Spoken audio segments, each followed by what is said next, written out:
నమస్తే, వీటీవీ ప్రైమ్కి స్వాగతం. Senior journalist Kommineni శ్రీనివాసరావుకి సుప్రీంకోర్టులో లభించినటువంటి ఊరట సందర్భంగా సుప్రీంకోర్టు చేసినటువంటి వ్యాఖ్యలను కనుక పరిశీలించినట్టయితే ఇవి నిజంగా ఆంధ్రప్రదేశ్ ప్రభుత్వానికి ఒక it is a slab on the face of AP government అని చెప్పచ్చు. ముఖం మీద ఈడ్చి తన్నినట్టుగా వ్యాఖ్యలు చేసింది. ఈ అరెస్టు కోసం అని చెప్పని ఆ అరెస్టును భూతద్దంలో నుంచి చూపించి అతన్ని నానా రకాల మాటలు అన్నటువంటి వాళ్ళందరికీ కూడా ఇక ఏం చెప్పాలనేది అది పబ్లిక్కే మనం వదిలేద్దాం. కాకపోతే ఎప్పుడు కూడా జస్టిస్ ప్రివైల్డ్ అనేది మాత్రం ఈ భారతదేశంలో అనేక మంది ఇలాగే విర్రవీగి చట్టాన్ని తమ చేతుల్లోకి తీసుకొని ఇష్టారాజ్యం కింద చెలరేగిపోవాలనుకున్నటువంటి వాళ్ళకి ప్రతిసారి కూడా మేమున్నాము అంటూ న్యాయస్థానాలు మాత్రం అద్భుతమైనటువంటి తీర్పులు ఇచ్చి ఒక ల్యాండ్ మార్క్ జడ్జిమెంట్స్గా కూడా ఇవి మిగిలిపోతున్నటువంటి సందర్భం. పాపం కనీసం ఎంత లేదన్నా ఒక నెల రోజుల పాటైనా సరే రకరకాల కేసులు పెట్టి తనని లోపల పెట్టాలి, ఇన్నేళ్లుగా మనకు ఉన్నటువంటి కసి తీర్చుకోవాలనుకున్నటువంటి ప్రయత్నాలు నెరవేరలేదు. అంతేకాకుండా ఒక వెకిలి వ్యాఖ్యలు ఈనాడులో రాశారు. వాటి గురించి చూసుకున్నట్లయితే అసలు ముందు ఫస్ట్ అండ్ ఫార్మోస్ట్ ఏం జరిగింది అని అంటే, కొమ్మినేని అరెస్టు అక్రమం, తక్షణమే మళ్ళీ ఆ జాప్యం ఈ జాప్యం లాంటివన్నీ లేకుండా ఈరోజే విడుదల చేయాలనేటువంటి ఆదేశాలని సుప్రీంకోర్టు గౌరవ న్యాయమూర్తులైనటువంటి justice PK Mishra, justice Manmohan తక్షణమే వాక్ స్వాతంత్రాన్ని రక్షించాలి అనేటువంటి ఒక దీంతో వాళ్ళు ఇచ్చినటువంటి తీర్పు మాత్రం ఇది ప్రతి సిసలైనటువంటి ప్రొఫెషనల్ జర్నలిస్టులు అందరూ కూడా శ్లాఘించాల్సినటువంటి తీర్పుగా దీన్ని చూడాలి. పైగా వాళ్ళు చేసినటువంటి అభ్యంతరం ఏంటంటే, ఈయన ఏమైనా మాట్లాడాడంటే ఆయన నవ్వాడంట. నవ్వినంత మాత్రంలో అరెస్ట్ చేస్తారా? అలాగైతే కేసుల విచారణ సందర్భంగా మేము కూడా నవ్వుతుంటాం అని సుప్రీంకోర్టు చేసినటువంటి వ్యాఖ్య చూసినట్టయితే అంతకంటే వాళ్ళకి ఒక ఎంబరాసింగ్ సిచ్యువేషన్ మరొకటి ఉండదేమో. చర్చా కార్యక్రమంలో విశ్లేషకుల వ్యాఖ్యలు చేస్తే దానికి సంబంధించినటువంటి మోడరేటర్గా ఉన్నటువంటి కొమ్మినేని మీద కేసు ఎలా పెడతారు, ఇదే కదా మనం కూడా స్టార్టింగ్లో అన్న పాయింట్ అనే ధర్మాసనం కూడా వ్యాఖ్యానించింది. సో ఇది స్టార్టింగ్లోనే అసలు ఎస్సీ ఎస్టీ కేసులు అనేటువంటి అట్రాక్ట్ కావని చెప్పని ఫస్ట్ మనమే చెప్పాం. అదేవిధంగా లోవర్ కోర్టులో కూడా వ్యాఖ్యానించి అది ఎత్తేసేశారు. తర్వాత ఏంటంటే దీన్ని హైకోర్టుకి మనం వెళ్లాల్సినటువంటి అవసరం ఉంది, కాదంటే సుప్రీంకోర్టుకి వెళ్ళాలి. ఆ తర్వాత న్యాయం జరిగినా జరగకపోయినా ప్రొసీజరల్గా ఎన్హెచ్ఆర్సీకి, ప్రెస్ కౌన్సిల్ ఆఫ్ ఇండియాకి వీళ్ళ దగ్గరికి కూడా వెళ్ళాలి, రాష్ట్రపతికి కూడా కంప్లైంట్ ఇవ్వాలని మనం ఆ సంఘటన జరిగినప్పుడే చెప్పాము. సో ఆ 226 ప్రకారంగా అయితే హైకోర్టుకి ఆర్టికల్ 32 అయితే సుప్రీంకోర్టుకి ఫండమెంటల్ రైట్స్ వైలేట్ అయినప్పుడు వెళ్ళాలి అనేటువంటిది కూడా మనం గతంలో డిస్కస్ చేసాం. So basing on violation of fundamental rights article 32 కింద సుప్రీంకోర్టుని ఆశ్రయించారు. సో సుప్రీంకోర్టు ఈ విషయంలో ప్రస్తావిస్తూ చాలా ఘాటు అయినటువంటి వ్యాఖ్యలు చేసింది. 35 సబ్సెక్షన్ 3 BNS కింద ఎందుకు నోటీస్ ఇవ్వలేదు అనేది కూడా ప్రశ్నించింది. 3 ఏళ్లకు లోబడి శిక్ష పడేటువంటి ఆరోపణ కదా, ఎందుకు అరెస్టు చేశారు? మనం నెత్తి నోరు బాదుకొనే చెప్తున్నాం ఇలాంటి వాటిల్లో అరెస్టులు కుదరదు అని చెప్పని, అయినా కూడా అదే పని చేస్తున్నారు. 70 ఏళ్ల వృద్ధుడిని ఎలా అరెస్టు చేస్తారు? సో భావ ప్రకటన స్వేచ్ఛను పరిరక్షించాల్సిందే అని కూడా చెప్తూ కొమ్మినేని విడుదలకు ఆదేశాలు ఇస్తూ 8 వారాలకి ఈ కేసుని వాయిదా వేయటం అనేటువంటిది ఇక్కడ గమనించదగినటువంటి విషయం. కొమ్మినేని తరఫున వాదనలు వినిపించినటువంటి న్యాయవాదులు పొన్నవోలు సుధాకర్ రెడ్డి, ఇంకా ఆయనతో పాటు అనుచరులు కూడా ఉన్నారు.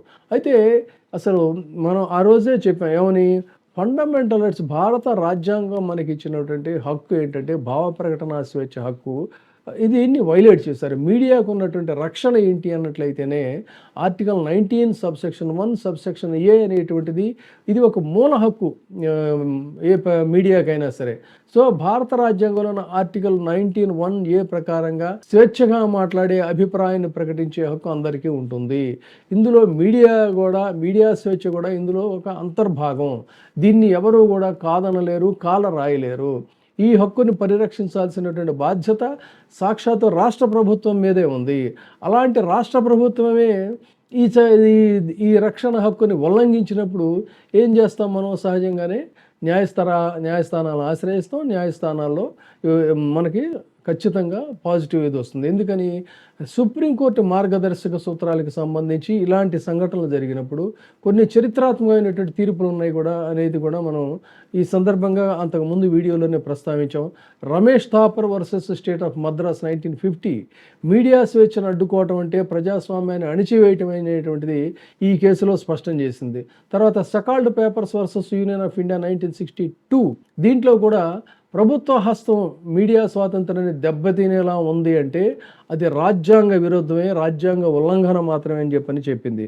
తర్వాత express news papers versus Union of India ఇది కూడా ఉద్యోగులపై హింసాత్మక దాడులు, ప్రింటింగ్ ప్రెస్కి ఆటంకాలు కలిగించడం ఇవన్నీ కూడా మీడియా స్వేచ్ఛగా భంగమే అనేటువంటిది కూడా సుప్రీంకోర్టు చెప్పింది. ఇక్కడే గమనించాల్సింది ఏంటంటే చూడండి, ఈ కేసు బేసింగ్ ఆన్ ఈ కేసు రెఫరెన్సు ఉద్యోగులపై హింసాత్మక దాడులు, ప్రింటింగ్ ప్రెస్లకు ఆటంకం కలిగించడం. దీని మీద supreme court express news papers versus Union of India కేసులో చెప్పింది. ఈ రోజున ఏ సాక్షి మీద అయితే యథేచ్ఛగా పోలీసులు ప్రేక్షక పాత్ర వహిస్తూ ఉంటే తెలుగుదేశానికి సంబంధించినటువంటి వాళ్ళు దాడులు చేశారు, కొన్ని చోట్ల తగలబెట్టడానికి కూడా పాల్పడ్డారో ఇవన్నీ కూడా ఖచ్చితంగా సుప్రీంకోర్టు తీర్పు ప్రకారంగా ఇదవుతాయి. రేపు భవిష్యత్తులో వీళ్ళు దీనికి భారీ మూల్యం చెల్లించుకోక తప్పదు. ఈ రోజున వాళ్ళ నాయకులు ప్రోత్సహించినా రేపు వీళ్ళు కోర్టుల చుట్టూ తిరగాల్సినటువంటి అవసరం అయితే ఉంది. మీడియా మీద దాడులకి సంబంధించి ఎప్పుడైనా సరే హైకోర్టులో అయితేనేమో writ petition, mandamus, habeas corpus, certiorari అనేటువంటివి వస్తాయి. ప్రభుత్వం కూడా దుర్మార్గపు చర్యలు చేసినప్పుడు కూడా ఖచ్చితంగా ప్రభుత్వం మీద కూడా హైకోర్టులో మనం రిట్ వేసుకోవచ్చు. ఇది ఆర్టికల్ 226 ప్రకారంగా. అదే కనుక సుప్రీంకోర్టులో వేయాలనుకుంటే ఆర్టికల్ 32 ప్రకారం వేయాలి. ఇప్పుడు జరిగింది కొమ్మినేని కేసులో ఆర్టికల్ 32 ప్రకారమే. దీన్ని చాలా అద్భుతమైనటువంటి తీర్పిచ్చారు.